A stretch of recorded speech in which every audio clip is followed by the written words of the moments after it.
अस्सलाम वालेकुम नाज़रीन, प्रोग्राम इशूज़ नॉन इशूज़ सां गॾु मां आहियां जो मेज़बान ग़ुलाम मुस्तफ़ा सोलंकी। नाज़रीन, सिंध समेत पूरे मुल्क में PWD जो हिकिड़ो वॾो इशू आहे ऐं इन हवाले सां मुख़्तलिफ़ सेंटर बि आहिनि जिते हुननि जी नशोनुमा बहितर नमूने सां थिए थी। उते अमलो आहे जेको उन्हनि खे मुख़्तलिफ़ तरीक़नि सां सेखारींदो रहे थो, उनजो ज़हन फ्रेश कंदो रहे थो।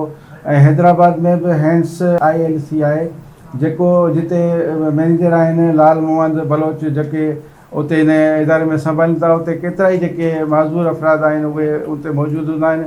जिते डॉक्टर साहिबा मौजूदु हूंदी आहे, जिते स्पीच थेरापी कंदी रहंदी आहे, ऐं उते मुख़्तलिफ़ जेके PWD आहिनि उते मौजूदु हूंदा आहिनि। उन हवाले सां असां ॻाल्हि ॿोल कंदासीं। असां वटि मौजूदु आहिनि स्पेशल जेका एजुकेशन ॾिए थी डॉक्टर संजना संधवाणी साहिबा।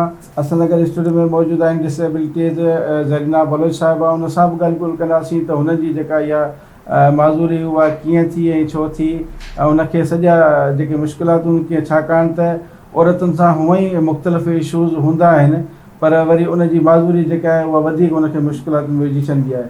त सभ खां पहिरियां असां डॉक्टर साहिब सां ॻाल्हि ॿोल कंदासीं त तव्हां असांखे इहो ॿुधायो त तव्हां हिन सेंटर ते जेको माज़ूरनि जी जेको एजुकेशन ॾियो था उहो कहिड़े नमूने सां ॾींदा आहियो, उनखे ॻाल्हाइण कीअं सेखारींदा हो, उन सां जेकी थींदी आहे सॼी तरबियत उहा तव्हां कीअं पिया कयो? जी अस्सलाम वालेकुम। पहिरीं त पाण हमेशह इहो ई सम्झंदा आहियूं डॉक्टर आहिनि, मरीज़ ॾिसंदा, मरीज़ जो चेकअप कंदा, बट असल में इहो ॻाल्हि कोन आहे। पर्सन एंड डिसेबल जंहिंमें सिर्फ़ु हिकिड़ी डिसेबिलिटी हूंदी आहे जंहिंखे पाण मरीज़ जो हिकिड़ो थ्योरी रूप ॾेई छॾंदा आहियूं। हाणे अक्सर मूं ॾिठो आहे फिज़ियोथेरेपी स्पीच थेरेपी करण खां पोइ जाम सारा थकिजी वेंदा आहिनि ॿार ऐं वॾा बि, अगरि एक्सरसाइज़ वग़ैरह थींदी आहे कि मेडिकल थ्योरी में करनि पिया। मेडिकल आहे भले डॉक्टर जो उहिदो, जीअं स्पीच थेरेपिस्ट आहियां, बट हुनमें सिर्फ़ु हिकु डिसेबिलिटी आहे न, हू ॻाल्हाए नथो सघे। पोइ पाण हुनखे डॉक्टरी थ्योरी में छो आणूं? फिज़ियोथेरेपी अक्सर मूं ॾिठो आहे 3-4 घंटे ई कंदा आहियूं, तंहिंखां पोइ थकिजी वेंदा आहिनि ऐं हू ख़ुदि बि इहो ई सोचंदा आहिनि असांजी थेरेपी थी आहे, असां हाणे स्पीच कराई आहे, असां फिज़ियो कराई आहे, हाणे असीं बीमार आहियूं। हुननि खे हिकिड़ो मरीज़ जो हिकिड़ो थ्योरी करे छॾियो। But person and disable hands independent living centre में हिकिड़ी थ्योरी आहे, इनमें सिर्फ़ु हिकिड़ी डिसेबिलिटी आहे जेको कंहिं में बि थी सघे त हुनखे पेशेंट जो रूप न ॾियणु खपे। ऐं हुते अञा बेशक स्पीच थेरेपिस्ट ऐं ॿारनि खे ॻाल्हाइणु सेखारींदी आहियां, बट सिर्फ़ु हुननि खे हिकिड़ी थ्योरी ॿुधाई हुनखे डिसेबिलिटी आहे। हुननि खे ई कोन ॿुधायो तव्हां मरीज़ आहियो, तव्हां ॻाल्हाए नथा सघो, तव्हां मरीज़ आहियो। ऐं बाक़ी मुंहिंजो शोधो ई आहे, ऐं हुते ॻाल्हाइणु सेखारींदी आहियां।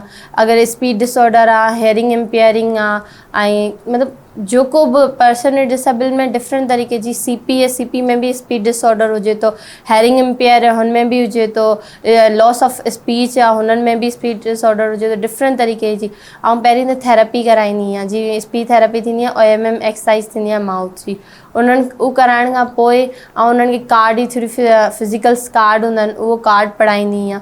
ऐं उन्हनि जे ज़रिए ई मूंखे ख़बर पवंदी आहे उन्हनि में मतिलबु उनजी स्पीच केतिरी बहितरी थिए पई या नथी थिए। स्टार्टिंग ते उनजी जेको बि ईंदो आहे एडमिशन करणु, हुनजी टंग खे ज़रूरु ॾिसणी आहे, टंग में इरल त कोन आहे। अगरि इरल आहे त असां ऑपरेशन जो सजेशन ॾींदा आहियूं, न त पोइ इरल कोन आहे, up and down left and right नथी वञे त असांजी हुननि जी एक्सरसाइज उन ई दौरियान कंदा आहियूं, उन ई तरीक़े कंदा आहियूं। ऐं हुन ई तरीक़े अल्हम्दुलिल्लाह काफ़ी अहिड़ा ॼणा आहिनि जेको ॻाल्हाइणु सिखी विया आहिनि। नाज़रीन, असां सां पर्सन डिसेबल जेका आहे औरत हिकिड़ी मौजूदु आहे ऐं उनजो जेको ज़रूरी न आहे त जेका इहा माज़ूरी आहे उहा नंढे हूंदे खां ई हुजे, पर माण्हू वॾो थिए थो उन महिल बि केॾी महिल बि इहा थी सघे थी। त हीअ अॼु असां जेका स्टूडियो में मौजूदु आहे उन सां 22 सालनि खां पोइ इहो मसइलो थियो आहे। त असां हुनखां पुछंदासीं त तव्हांजी पहिरीं जेका एजुकेशन हुई उहा तव्हां केसि ताईं कराई, इन खां पोइ तव्हांखे इहो छा महसूसु थियो जंहिंमें तव्हां डिसेबल थी विया आहियो? तो ज़रीना बलोच साहिबा, तव्हां असांखे ॿुधायो त तव्हांजो इहो वाक़ियो जेको सो कीअं आयो पेश? अस्सलाम वालेकुम, मुंहिंजो नालो ज़रीना बलोच आहे ऐं हैदराबाद शहर तां आहियां। जी मुंहिंजी जेकी डिसेबिलिटी हुई, पहिरियां आउं पंहिंजी ज़िंदगी नॉर्मल गुज़ारियां पई जीअं ॿिया सभु गुज़ारींदा आहिनि, लेकिन जॾहिं 22 सालनि जी उमिरि में पहुचंदी आहियां तॾहिं मूंखे इहा डायग्नोस्ट थींदी आहे त मतिलबु मुंहिंजे हलण में हिन में इफेक्ट आयो आहे। ऐं जॾहिं आउं डॉक्टर सां रुजू कंदी आहियां उते मालूम थींदो आहे, उते टेस्ट वग़ैरह कराईंदी आहियां। उन खां बाद में मूंखे हिकु न्यूरोलॉजिकल डिज़ीज़ हूंदी आहे जेका वेंट्स खे उते ब्लड सप्लाई करण में मतिलबु पहुचाइण में उते हेल्प न आहे कंदी, जंहिंजी वजह सां जेकी पेरनि में उहा डिज़ीज़ आहिस्ते आहिस्ते फैलिजी वेंदी आहे, जंहिंजी वजह सां हुनजो हलण जो जेको स्ट्रक्चर हूंदो आहे उहो चेंज थी वेंदो आहे। जी। अच्छा, तव्हां केसि ताईं एजुकेशन कई आहे, हिन वक़्तु छा पिया कयो? ऐं मास्टर्स कयां पई। अच्छा, त एसटी पहिरीं तव्हां नॉर्मल ज़िंदगी गुज़ारींदा, हाणे तव्हां कीअं था महसूसु कयो?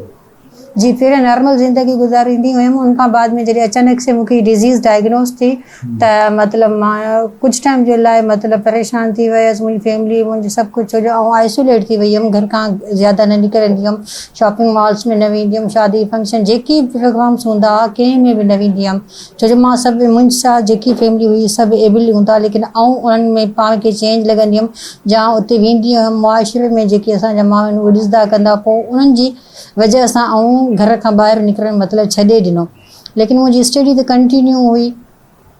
उनखां बाद में मां हिननि सेंटर सां राब्तो कयो, हिननि जो हिकु पेज हुयो फेसबुक ते, मां उन्हनि सां राब्तो कयो। उनखां बाद में हिते ई आयमि, हिननि जी टीम, हिननि जो जेको वर्क हो तमामु ज़्यादा सुठो हुयो, मुंहिंजी फैमिली मुतमिन थी, ऐं हाणे हिननि वटि ईंदी आहियां। अच्छा, तव्हां पंहिंजी ज़िंदगी जो इहो तजुर्बो जेको आहे उहो शेयर कयो त कहिड़े नमूने सां तव्हां पहिरीं नॉर्मल ज़िंदगी गुज़ारींदा हुयो ऐं उनखां पोइ हाणे जेको तव्हां कीअं पिया गुज़ारियो, पहिरीं छा थियो, इहो थोरो जी, ऐं पंहिंजी फैमिली में सभ खां वधीक जेके वालदेन जो हिकु थींदा आहिनि, असांजी फैमिली में जेके हुया त मतिलबु फीमेल्स घटि हूंदियूं हुयूं, असां सो कज़न्स वग़ैरह जेके बि भाउ भेनरूं उन्हनि में ऐं पंहिंजी सिस्टर में मूंखे मतिलबु ज़्यादा अहमियत ॾींदा, ज़्यादा वैल्यू ॾींदा हुया। उनखां बाद में इहो थियो त ज़िंदगी सुठे तरीक़े सां गुज़रे पई, सुठी स्टडी थिए पई, कॉलेज यूनिवर्सिटी सभु कुझु सुठो तरीक़े सां हले पियो। अचानक सां जॾहिं हीअ तकलीफ़ मूंखे थी, मुंहिंजी फैमिली परेशान थी वई, उन्हनि ते मतिलबु ॾाढो इफेक्ट पियो। ठीकु आहे, त कोई बि वालदेन न चाहींदो आहे त असांजो जवान ॿार ईअं अचानक सां ईअं थी वञे, ऐं उन्हनि मुंहिंजी ॾाढी ट्रीटमेंट कराई। उनखां बाद में इहो हुयो त मतिलबु मां परेशान थी वई हुयसि, हिकु जॻह ते रहणु लॻी हुयसि, काॾे वेंदी कंदी न हुयसि, छो जो उतां जो जेको माशिरो हूंदो आहे त उहो उनजो ज़्यादा इफेक्ट पवंदो आहे असांजी ज़िंदगियुनि में। उहे छा कंदा आहिनि, उहे अधु त असांजे माशिरे जो जेको आहे माहौल उहो सुठो न आहे, उहो इन जी वजह सां, छो जो अवेयरनेस न आहे, अवेयरनेस शऊर जी कमी आहे, जंहिंजी वजह सां ईअं थींदो आहे। जॾहिं आउं ॿाहिरि निकिरंदी हुअमि मूंखे इहा तकलीफ़ थी, जॾहिं मां ॿाहिरि निकिरंदी हुअमि माण्हू ॾिसंदा कंदा, चवंदा इहा अलाह हिनखे छा थी वियो आहे, इहा अॻे त ठीकु हूंदी, मतिलबु जॾहिं इहे अल्फाज़ ॿुधंदी हुअमि कंदी हुअमि त मतिलबु मां डिसाइड थींदी हुअमि, त मूंखे तकलीफ़ पहुचंदी, मुंहिंजी दिलि आज़ारी थींदी। पोइ उन्हनि जे अल्फाज़नि जी वजह सां मतिलबु आउं ख़ुदि खे हिकु जॻह ते मतिलबु घर ताईं महदूद थी रहियमि। मां काॾे बि न वेंदी, मां वाहिद उहा छोकिरी हुयमि पंहिंजे घर में जेका कंहिं बि प्रोग्राम में, कंहिं बि फंक्शन में, कंहिं बि शॉपिंग सेंटर ते, कंहिं बि जॻह ते न वेंदी हुयमि, छो जो माशिरे जी वजह सां त मूंखे ॾिसंदा वरी इहे कमेंट्स पास कंदा, उनजी वजह सां ईअं ज़िंदगी जी रफ़्तार हले पई। लेकिन उनखां बाद में मुंहिंजे वालदेन हुया, उन्हनि बि ॾाढी सपोर्ट कई, ऐं उन्हनि जी सपोर्ट आहे हिन महिल ताईं। ऐं उनखां बाद में जेके हीअ आहे हिन सेंटर ते मां आयसि, इन्हनि मुंहिंजी हौसला अफ़ज़ाई कई, इन्हनि मूंखे चयो न तव्हां सभिनी खां वधीक बेस्ट आहियो, तव्हां उहो सभु कुझु करे सघो था जेके असां सभु आम इंसान कनि था पिया।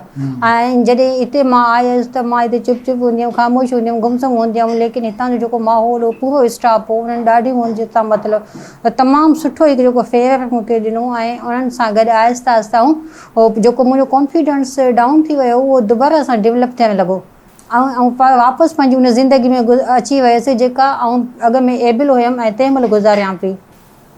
अच्छा, तव्हां इन सॼी सूरत खां पोइ ख़ुदकुशी करण जी कोशिशि बि कई हुई? न, ज़ाहिर सी ॻाल्हि आहे, जॾहिं हिकु इंसानु हूंदो आहे उहो डिप्रेशन में वेंदो आहे त डिप्रेशन मीन्स छा हूंदो आहे, तव्हांखे अजीबो ग़रीब ख़्यालात ईंदा आहिनि, तव्हां ख़ामोश रहणु लॻंदव, तव्हां कंहिंसां मिलणु पसंदि न कंदव, तव्हां काॾे वञणु पसंदि न कंदव, हिकु जॻह ताईं महदूद थी वेंदा डिप्रेशन में।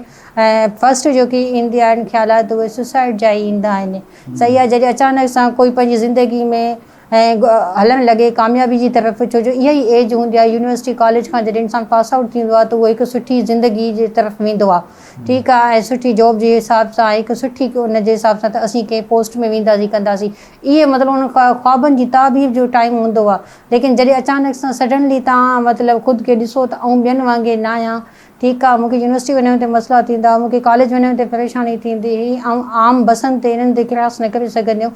मूं ॾाढियूं मतिलबु परेशानियुनि खे फेस कयो आहे, ॾाढियूं मुश्किलातुनि खे फेस कयो आहे, लेकिन मूं पंहिंजी जेकी स्ट्रगल हुई उहा कंटिन्यू कई। त भई ज़िंदगी शुक्र अल्हम्दुलिल्लाह, अल्लाह साईं जा लख ई एहसान आहिनि, ऐं तमामु ज़्यादा ख़ुशि आहियां पंहिंजी ज़िंदगी में। ऐं मां ॾाढी थोराई थी आहियां पंहिंजे हुन इदारे जी हैंड्स इंडिपेंडेंस जी, पंहिंजे पूरे स्टाफ जी, ऐं असांजो जेको मैनेजर आहे लाल, उन्हनि जी स्पेशली उन्हनि ॾाढी सपोर्ट कई आहे, हिन महिल ताईं उन्हनि जी सपोर्ट आहे, ऐं उन्हनि असांजी हौसला अफ़ज़ाई कई आहे। छो जो जॾहिं कुझु न बि ईंदो तॾहिं हू चवंदा न तव्हां हिन खां वधीक सुठा करे सघो था, तव्हां बेस्ट आहियो। न न ॾाढो सुठो। ऐं इन मुआशरे में ईअं माज़ूरी मजबूरी न आहे जेकॾहिं माण्हू इंसान नॉर्मल ज़िंदगी गुज़ारे थो, जेको मुंहिंजे ख़्याल में जेके PWDs आहिनि उहे बि पंहिंजी ज़िंदगी ख़ुशि गुज़ारे सघनि था। जेकॾहिं हुन वटि जज़्बो आहे, हिमत आहे त उहे पंहिंजी ज़िंदगी ख़ुशि गुज़ारे सघनि था। ऐं तव्हां ज़िंदगी मां जॾहिं मायूस न आहियो थिया त यकीनन तव्हांजी ज़िंदगी अञा वधीक सुठी गुज़रंदी। असांजे स्टूडियो में डॉक्टर संजना साधवानी साहिबा मौजूदु आहे, त उनखां असां इहो पुछंदासीं त तव्हां जेको स्पीच थेरेपी करायो था उहा कहिड़े नमूने सां इन्हनि जी कराईंदा आहियो? जीअं स्पीच थेरेपी पोइ पहिरियां त OMM एक्सरसाइज़ कराईंदी आहियां। जेको माउथ ई थींदी आहे, माउथ में हिन जॻह ते ब्लडिंग जेको आहे न ॼमी वेंदी आहे, त हुनजी OMM एक्सरसाइज़ थींदी आहे। थम जे ज़रिए लेफ्ट राइट थींदी आहे। उनजो टंग आहे न उनखे आउं ॾिसंदी आहियां छा अप डाउन लेफ्ट राइट छा थिए पई, पर्स लिप्स पकड़ लिप्स छा इन तरीक़े हू थियनि पिया। उनखां पोइ आउं उन्हनि खे लॻाईंदी आहियां कार्ड। जॾहिं एक्सरसाइज़ कंप्लीट थी वेंदी आहे पोइ उन्हनि खे कार्ड पढ़ाईंदी आहियां। कार्ड हूंदा आहिनि जीअं वर्डिंग कार्ड हूंदा आहिनि, साउंड या जीअं अ ई ओ यू ए वर्डिंग साइन कराईंदी। उनखां अलावा जेको हेयरिंग इम्पेयर हूंदा, स्पीच डिसऑर्डर में इहो सभु कंदी आहियां। अगरि हेयरिंग इम्पेयर सां गॾोगॾु ॿुधी बि नथा सघनि, ॻाल्हाए नथा सघनि, ठीकु आहे, ॿुधी बि नथा सघनि त उन्हनि खे साइन लैंग्वेज गॾोगॾु ई सेखारींदी आहियां। जीअं डेज़ नेम मूं सेखारे छॾिया, मंडे ट्यूसडे इन तरीक़े आउं सेखारींदी आहियां। साइन लैंग्वेज डिफरेंट तरीक़े सां, जीअं कलर्स बि सेखारींदा आहियूं, red colour, blue colour, pink colour, मतिलबु इन तरीक़े साइन लैंग्वेज बि सेखारींदा आहियूं। लिप लैंग्वेज हूंदी आहे, लिप लैंग्वेज में जीअं हाणे आउं तव्हांखे करे ॾेखारां, लिप लैंग्वेज थी वई। इन तरीक़े मतिलबु जहिड़ी डिसेबिलिटी हूंदी आहे स्पीच डिसऑर्डर में उन ई तरीक़े कमु कराईंदी आहियां। ऐं सुठो कमु हले पियो। हैंस इंडिपेंडेंट लिविंग सेंटर में काफ़ी स्पीच डिसऑर्डर्स जेको आहिनि उन्हनि जी बहितर थी आहे, ॻाल्हाइणु सिखिया आहिनि। हेयरिंग इम्पेयरिंग जंहिंजी उहो बि ॻाल्हाइणु सिखिया आहिनि। उन सां गॾोगॾु असां कराईंदा आहियूं IELTS ट्रेनिंग, जेको व्हील चेयर जे ज़रिए हू ट्रांसफ़र थी सघनि बेड ते, व्हील चेयर जे ज़रिए ट्रांसफ़र थी सघनि चेयर ते। उनखां अलावा असां हैंस इंडिपेंडेंट लिविंग सेंटर में स्पोर्ट्स डे कराईंदा आहियूं। स्पोर्ट्स डे हूंदा आहिनि wheel chair football game, wheel chair cricket, different तरीक़े जे जीअं हूंदा आहिनि स्पोर्ट्स, उहो कराईंदा आहियूं। उनखां अलावा असांजी क्लासिस हलंदी आहे, कंप्यूटर क्लासिस हलंदी आहे। डिफरेंट मतिलबु असां हिकिड़े सेंटर में कोन्हे, असांजो पूरो इहो दुनिया आहिनि हिकिड़े सेंटर में पर्सन डिसेबल लाइ आहे। हू काफ़ी अहिड़ा ईंदा आहिनि जेको ॾाढा मायूस थी ईंदा आहिनि, बट हिमत हारे ईंदा आहिनि, बट असां वटि ईंदा आहिनि हिमत हारे वेंदा आहिनि हिमत सां ई। ऐं हू यकीन कंदा आहिनि हा असां IELTS सेंटर में आया आहियूं, इनशाला असांजो औलाद कुझु न कुझु थींदो। ऐं एतिरो त हूंदो आहे माना हुननि जी ख़ुशी जेको आहे न उहो मतिलबु फील थींदी आहे। हमेशह तव्हां ॾिठो हूंदो कहिड़े बि इदारे में विया हूंदा उते व्हील चेयर्स जेको आहिनि पेशेंट व्हील चेयर्स रखी वेंदियूं आहिनि। जिथे बि तव्हां ॾिसंदा न, अक्सर मूं बि मतिलबु मूं आर्मी में बि कमु कयो, काफ़ी जॻह आहिनि जॉब्स ॾिठियूं, हॉस्पिटल्स वग़ैरह, हुते हर किथे कहिड़ी व्हील चेयर हूंदी आहे, पेशेंट व्हील चेयर। बट असांजे हैंस इंडिपेंडेंट लिविंग सेंटर में मतिलबु व्हील चेयर इन तरीक़े कस्टमाइज़ व्हील चेयर्स आहिनि न, मतिलबु हुननि जी पहचान जेको आहे न हुननि खे ख़बर हूंदी चेयर ते वेठा आहिनि या व्हील चेयर ते वेठा आहिनि। ऐं तंहिंखां अलावा ऑटो व्हील चेयर्स आहिनि, ऑटोमेटिक हलंदियूं आहिनि जेको, उहो बि आहिनि। त मतिलबु ॿारनि खे ई फील कोन थींदो असां मरीज़ आहियूं, या वॾनि खे बि ई फील कोन थींदो असां मरीज़, उहो बि ईज़ीली वञी सघंदा आहिनि। ऐं अक्सर तव्हां इहो ई थियनि हा ठीकु आहे सेंटर ते अचनि में सिखनि त पिया, बट अॻिते उन्हनि जी लाइफ छा आहे। बट असांजी ILC सेंटर जो हिकिड़ी थ्योरी आहे, सिखनि ऐं जॉब करनि। असांजी स्टाफ मेंबर 80% स्टाफ जेको आहे पर्सन विद डिसेबल ई आहिनि। ऐं हुननि खे ॾिसी हो मतिलबु ख़ुदि जी जेको डिसेबिलिटी आहिनि हुननि सां ई सिखंदा आहिनि, सेखारींदा बि आहिनि। ऐं काफ़ी ॼणा जेको आउट ऑफ कंट्रीज़ बि वेंदा आहिनि ऐं सिखण लाइ। डिफरेंट लेक्चर्स हूंदा आहिनि असां जेको उहो अटेंड कंदा आहियूं। ऐं पूरो हिकिड़ो केर बि वॾो कोन, हिकिड़ो घरु ठाहे वेठा आहियूं। ऐं हमेशह ख़ुशी, हिमत, हौसलो ILC सेंटर खे ॾिसी ई माण्हुनि खे अचणु घुरिजे, त उहो बि लाइफ में कुझु थी सघनि था, उन्हनि लाइ बि ज़िंदगी आसानी थी सघे थी। अच्छा, तव्हां हिन सेंटर में एतिरे वक़्तु 5 सालनि खां कमु कयो पिया, त केतिरा PWDs जेके आहिनि जिन खे तव्हां हिते पंहिंजी स्पीच थेरेपी कराए चुका आहियो?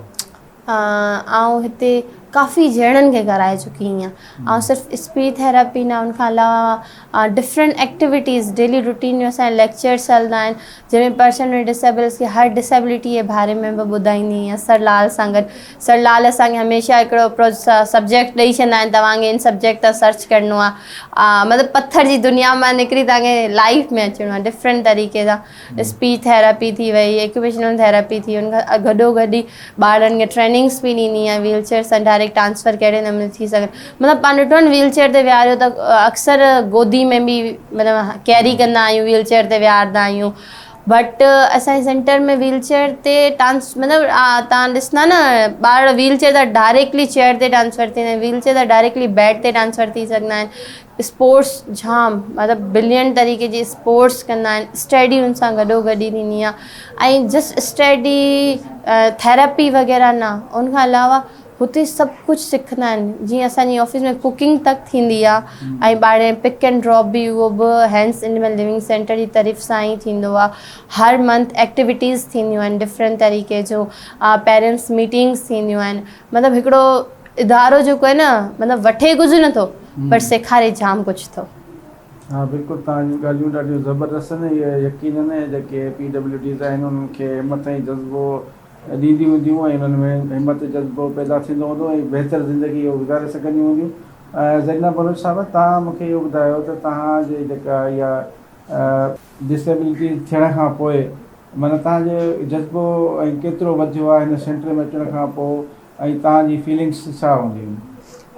जी मां इहो ई चवंदमि, जॾहिं मां हिन सेंटर ते न हुयसि उन महिल बि कॉन्फिडेंस हुयो, लेकिन जॾहिं मां हिन सेंटर ते आई आहियां, जॾहिं मां मतिलबु पहिरियां ॻाल्हाईंदी हुअमि न, मुंहिंजी फैमिली ॿुधंदी हुई, या ज़्यादा से ज़्यादा मुंहिंजी क्लासमेट्स हूंदियूं, टीचर हूंदा, इहे ॿुधंदा। लेकिन हाणे जॾहिं आउं ॻाल्हाईंदी आहियां, मतिलबु हज़ारनि जी तइदाद में माण्हू ॿुधंदा आहिनि, कंदा आहिनि। मां ॿाहिरि निकिरणु लॻी आहियां, माण्हुनि सां मिलणु लॻी आहियां, ऐं जिते बि ट्रेनिंग थींदियूं आहिनि ऐं उते वेंदी आहियां। सॼी सिंध में वेंदी आहियां जिते बि ट्रेनिंग्स वग़ैरह थींदियूं आहिनि। ठीकु आहे, त जॾहिं तव्हां ॿाहिरि निकिरंदव, जॾहिं तव्हां माण्हुनि सां मिलंदव कंदव, त तव्हांजो जेको शौर आहे उहो अञा वधीक तव्हां में ईंदो ज़्यादा। ठीकु आहे, ऐं उहो उते मूंखे कॾहिं बि फील न थींदो आहे त हू मूंखे मतिलबु कमतर सम्झनि था, या मूंखे डिसेबल सम्झनि था, या मूं ते एहसासु कनि था, या चवनि था भई हीअ वेचारी, मतिलबु उते न आहे। उते हिकु पढ़ियल लिखियल मुआशिरो आहे, सही आहे। उते ज़्यादा कॉन्फिडेंस सां मतिलबु उहो असांखे एप्रिशिएट कंदा आहिनि त भई तव्हां तमामु सुठो कमु कयो था पिया। इन में मुंहिंजे वालिदनि जी सपोर्ट आहे, हिन इदारे जी ज़्यादा सपोर्ट आहे, छो जो अगरि तव्हांजो इदारो ऐं जेके तव्हांजा उस्ताद तव्हां महिनत कनि था, उहे कोशिशि कंदा आहिनि त हीअ स्टूडेंट कामयाबु थी था निकिरे जी। ऐं उनखां अलावा इहो ई चवंदमि, जेके छो जो जॾहिं डिसेबल न हूंदी हुअसि न, त मतिलबु मां इन्हनि ते स्टडी न कंदी हुअमि, मूंखे ख़बर न हूंदी त इन्हनि जा लॉस छा आहिनि, इन्हनि जो छा एक्ट पास थियो आहे, डिसेबल कीअं हूंदा आहिनि। लेकिन जॾहिं हाणे मां थी आहियां त हाणे मां इन्हनि ते स्टडी कंदी आहियां। हाणे मां इन्हनि खे ॾिसंदी आहियां त इन्हनि जो कहिड़ो एक्ट पास थियो, कॾहिं पास थियो, इन्हनि जा राइट्स कहिड़ा आहिनि, छा करणु खपे छा न। इन्हनि में जेके मां हिते अकेली ज़रीना न आहियां, मुंहिंजे काफ़ी हूंदियूं जिन खे हीउ इदारो न मिलियो हूंदो। ठीकु आहे, त ऐं उन्हनि जे लाइ इहो ई मतिलबु हिन चैनल जे थ्रू, हिन प्लेटफॉर्म जे थ्रू इहो ई मैसेज ॾींदमि त मतिलबु वालिदैन उन्हनि औलादनि खे सपोर्ट कनि। छो जो फस्ट में तव्हांखे फैमिली जी सपोर्ट जी नीड आहे, त उहो तव्हांखे ॿाहिरि कढनि। कुझु वालिदैन हूंदा आहिनि जेके सपोर्ट कंदा आहिनि, लेकिन कुझु उहे हूंदा आहिनि जेके पंहिंजे वालिदैन ऐं पंहिंजे बच्चनि खे ज़्यादा न आहिनि ॿाहिरि कढंदा। भई कंहिंखे मालूम थींदो ही डिसेबल आहे त उहो छा चवंदो, ठीकु आहे। या कुझु जीअं वॾे टाइप जा थींदा आहिनि त उहे इन ॻाल्हि खे लिकाईंदा आहिनि, कंदा आहिनि भई हिते ई हुजे, घर ताईं महदूद हुजे, हिनखे तकलीफ़ न हुजे, असां ज़मीन हिन जे नाले कंदासीं, जॻह हिन जे नाले कंदासीं न। लेकिन उन्हनि खे कढणु खपे, ऐं उन्हनि वालिदैननि खे ज़्यादा खां ज़्यादा उन ॿार खे सपोर्ट करणु खपे। छो जो हिकु घर में अगरि 5 ॿार आहिनि, ठीकु आहे, त जेके फिट आहिनि उहे त मतिलबु कामयाबु थी वेंदा। लेकिन जेको डिसेबल आहे, जेको माज़ूर आहे, उनखे मतिलबु तव्हां फोकस कयो, उन ते ज़्यादा महिनत कयो, उनजी हौसला अफ़ज़ाई कयो, त उहो कामयाबु थी निकिरे। छो जो उनखे तव्हांजी सपोर्ट जी ज़रूरत आहे। ॿिया त ठीकु आहिनि, कंहिं न कंहिं जॉब में लॻी वेंदा, त उन्हनि खे सपोर्ट करणु खपे। उनखां बाद में टीचरनि खे सपोर्ट करणु खपे। जॾहिं आउं डिसेबल थी हुयमि त असांजे जेके कॉलेज में जंहिंमें हूंदी हुअमि, त उन्हनि जी लाइब्रेरी मथे हूंदी, त मूंखे बुक्स मतिलबु स्टडी करण में न मतिलबु मुश्किल लॻंदी। लेकिन जेको उतां जे असांजी प्रिंसिपल हुई, उन इहा ॻाल्हि नोट कई त मतिलबु मां कॾहिं कंहिं दोस्त खे चवंदी हुअमि त मूंखे हीअ बुक वठी आणे ॾियो मथां खां, त हू मूंखे उहा बुक वठी आणे ॾींदी। जॾहिं उन्हनि पुछियो त तव्हां 2 बुक कंहिंजे, उन खां मुंहिंजे दोस्त खां पुछियो 2 बुक तव्हां कंहिंजे लाइ खयूं था वञो, त उन चयो मैडम मां हिकु ज़रीना लाइ थी कयूं, हिकु पंहिंजे लाइ। मतिलबु हुन नोट कयो त हिन खे इहा मतिलबु सहूलियत न आहे जो हू ख़ुदि अचे पंहिंजी पसंदि जो को बि हिकु बुक हितां लाइब्रेरी में खणी वञे।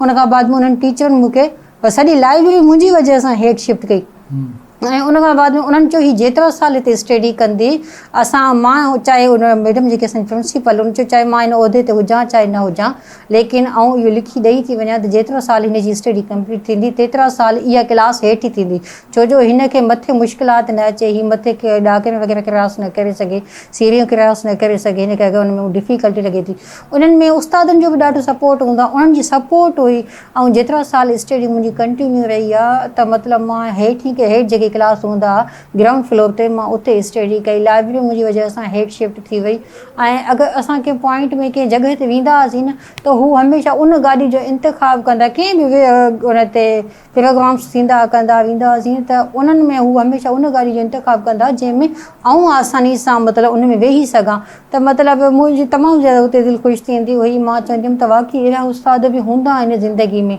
वालदेन जी सपोर्ट मिली उन खां बाद में टीचरनि जी सपोर्ट मिली उन खां बाद में जॾहिं हिन इदारे ते आयमि छो जो हिते सभु हिकु जहिड़ा हुया न त हू ॿिए कंहिंखे महसूसु ई थियणु न ॾींदा भई तव्हां डिसेबल आहियो या एबल आहियो छो जो सभु हिकु जहिड़ा हुयासीं ऐं जॾहिं मूं हिते आयमि हिननि जे सेंटर ते ILC सेंटर ते हैदराबाद ते जॾहिं मूं उन्हनि खे ॾिठो त कुझु मूं जहिड़ा हुया लेकिन कुझु मूंखां बि इहे हुया जेके पंहिंजे हथनि सां मानी बि न पिया खाई सघनि त इन में ऐं शुक्र ख़ुदा जो कयो मां चयो अलाह बेशक तूं क़ादिर ईअं ऐं तूं मूंखे शुक्र आहे जो इन हालत में रखियो थी ऐं पंहिंजे हथनि सां मानी खाई सघां थी थोरो घुमी फिरी सघां थी पंहिंजा कम जेके रोज़मर्रा जा हूंदा आहिनि उहे कयां थी ऐं मतिलबु पोइ मां आहिस्ता आहिस्ता एक्सेप्ट कयमि पहिरियों मूं में एक्सेप्ट न हुई मां पंहिंजी जेकी डिसेबिलिटी हुनखे एक्सेप्ट न पई कयां सभ खां वधीक मुश्किल मूंखे जेका ज़िंदगी में लॻी इन 3 सालनि में जंहिंजी वजह सां ऐं मायूस उदास परेशान हूंदी हुअमि उहा इहा हुई त मतिलबु मां डिसेबिलिटी खे एक्सेप्ट न कयमि ठीकु आहे लेकिन अल्हम्दुलिल्लाह मां हाणे पंहिंजी डिसेबिलिटी खे एक्सेप्ट कयमि मां चयुमि बेशक अलाह तूं इन हाल खां वधीक ख़राबु करी मां छा पई करे सघां